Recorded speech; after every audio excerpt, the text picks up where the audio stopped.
ಅರ್ಹಸಿ, ನೀವು ಕರುಣಾವಂತರು, ಸ್ವಲ್ಪ ಕ್ಷಮಾ ಮಾಡ್ರಿ.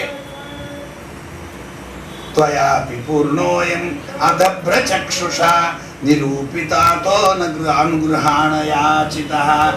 ಯಾಚನೆ ಮಾಡ್ತೀನಿ, ಬೇಡ್ಕೊಳ್ತಿದ್ದೀನಿ ನಿಮ್ಮನ್ನ, ಸ್ವಲ್ಪ ಕೃಪಯ ನೀವು ನಮ್ಮನ್ನು ಕ್ಷಮಾ ಮಾಡ್ರಿ, ಹೋಗಿ ಬರೋಣ, ನಡ್ರಿ, ನೀವು ಬರ್ರಿ. ಆ ರುದ್ರದೇವರು ಅಂತಾರೆ, ಎಲ್ಲ ಸರಿಮಾ, ಈ ಹೇಳಿದ್ದು ಪೂರ್ಣ ಸತ್ಯ. ಆಹ್ವಾನ ಇಲ್ಲದೆ ಹೋದರೂ ಯಾವ ಬಂಧುಗಳ ಮನೆಗೂ ಯಜ್ಞ ಯಾಗಗಳಲ್ಲಿ ಹೋಗಿ ಬರಬೇಕಾದ್ದು ನ್ಯಾಯ. ಒಂದು ವೇಳೆ ಅವರು ತೇಯದ್ಯನುತ್ಪಾದಿತ ದೋಷ ದೃಷ್ಟಯ, ಅವರು ನಮ್ಮ ಮೇಲೆ ದೋಷ ದೃಷ್ಟಿ ಇಟ್ಟಿರಲಿಲ್ಲ ಅಂತ ಪಕ್ಷದೊಳಗೆ ಆಕಸ್ಮಿಕವಾಗಿ ಆಹ್ವಾನ ಇಲ್ಲದೆ ಹೋದ ಸಂದರ್ಭದೊಳಗೆ ನಾವು ಹೋಗಿ ಬರಬೇಕಾದ್ದು ನ್ಯಾಯ. ಆದರೆ ನಿಮ್ಮ ತಂದೆ ಬಲಿಯಸ ಆತ್ಮಮದೇನ ಮನ್ಯನ, ಮಹಾಕೋಪ, ಪಾರವಾದ ಮದ, ಬಲಿಷ್ಠವಾಗಿದೆ. ಆ ರೀತಿ ಇದ್ದು ನಮ್ಮನ್ನ ದ್ವೇಷ ಮಾಡ್ತಾ ಇದ್ದಾರೆ. ಅವರಿಗೆ ವಿದ್ಯೆ ಇದೆ, ತಪಸ್ಸಿದೆ, ದುಡ್ಡಿದೆ, ಶರೀರ ಇದೆ, ವಯಸ್ಸಿದೆ, ಕುಲ ಇದೆ. ಇವೆಲ್ಲ ಸಜ್ಜನರಿಗೆ ಇರಬೇಕಾದ ಗುಣಗಳು. ಇವೇ ಸ್ಮರಣೆ ಹೋಗಿಬಿಡ್ತು ಅಂದರೆ, ಅಹಂಕಾರ ಸಮೇತ ಆಗಿಬಿಡ್ತು ಅಂದರೆ, ಇವೇ ಮತ್ತಿಷ್ಟು ಅನರ್ಥಕ್ಕೆ ಕಾರಣ ಆಗಿಬಿಡ್ತವೆ.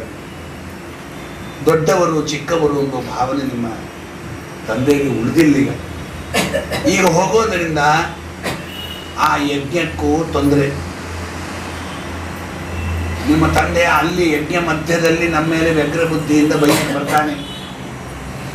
ನಾವೇನಾದರೂ ಮಾಡ್ಲಿಕ್ಕೆ ಹೋದರೆ ಮತ್ತಿಷ್ಟು ಆ ಸಭೆಯಲ್ಲಿ ಆದಂಗೆ ನಂದಿ ಪ್ರವೃತ್ತಿಗಳು ಶಾಪ ಕೊಡೋದು, ಬ್ರಾಹ್ಮಣರು ಶಾಪ ಕೊಡೋದು, ನನಗೆ ಶಾಪ ಕೊಡೋದು, ಹೀಗೇ ಹೆಚ್ಚಾಗ್ತವೆ. ನಾವು ಈ ಗದ್ದಲ ಗಲಾಟೆಗಳನ್ನು ಬೆಳೆಸೋದು ತಪ್ಪು. ನೈತಾದೃಶಾನಾಂ ಸ್ವಜನ ವ್ಯಪೇಕ್ಷೆಯ, ಇಂಥವರನ್ನು ತಮ್ಮವರು ಅಂತ ಭಾವಿಸಲೇಬಾರದು. ಯಾರ ಬುದ್ಧಿಯೊಳಗೆ ಆತ್ಮ ಮದ ಇದೆಯೋ, ಯಾರ ಬುದ್ಧಿಯೊಳಗೆ ಕೋಪ ತುಂಬಿದೆಯೋ, ದ್ವೇಷದಿಂದ ಏನು ಮಾಡಲಿಕ್ಕೂ ಅವರು ಹೆಸೋದಿಲ್ವೋ, ಇಂಥವರನ್ನ ತಮ್ಮವರು ಅಂತ ಭಾವಿಸಿ ನೀವು ಹೋಗ್ಕೊಡು. ಯೇ ಅಭ್ಯಾಗತಾನ್ ವಕ್ರತೆಯ ವಿಚಕ್ಷತೆ, ಕೆಟ್ಟ ದೃಷ್ಟಿಯಿಂದ ನೋಡೋದೇ ಅವರ ಸ್ವಭಾವ ಆದರೆ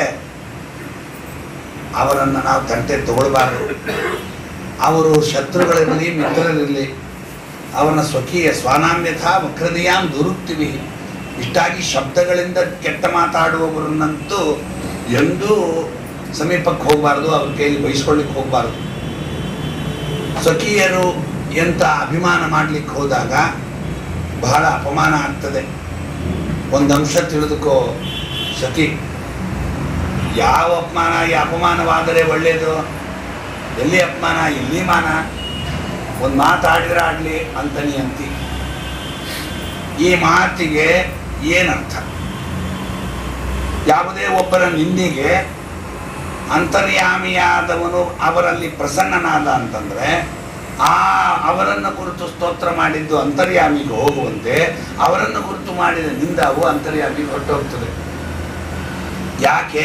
ಅಂತರ್ಯಾಮಿ ಅವರ ವಿಷಯ, ಅಧಿಷ್ಠಾನದ ವಿಷಯದಲ್ಲಿ ಪ್ರಸನ್ನ ಆಗಿರ್ತಾರೆ.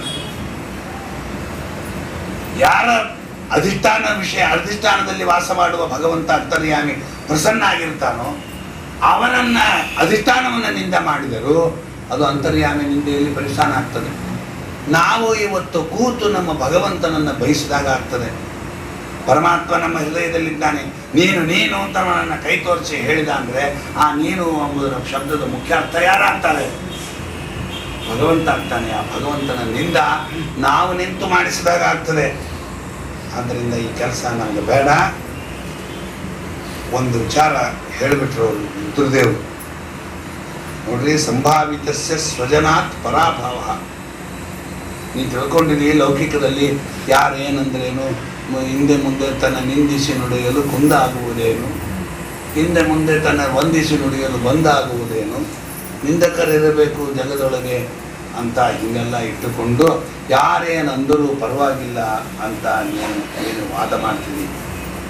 ಈ ವಾದ ಸರಿಯಲ್ಲ. ಇದು ಅಂತರ್ಯಾಮಿಯ ವಿವಕ್ಷ ಇಲ್ಲದೇ ಇರುವವರು ಆಡುವ ಮಾತು.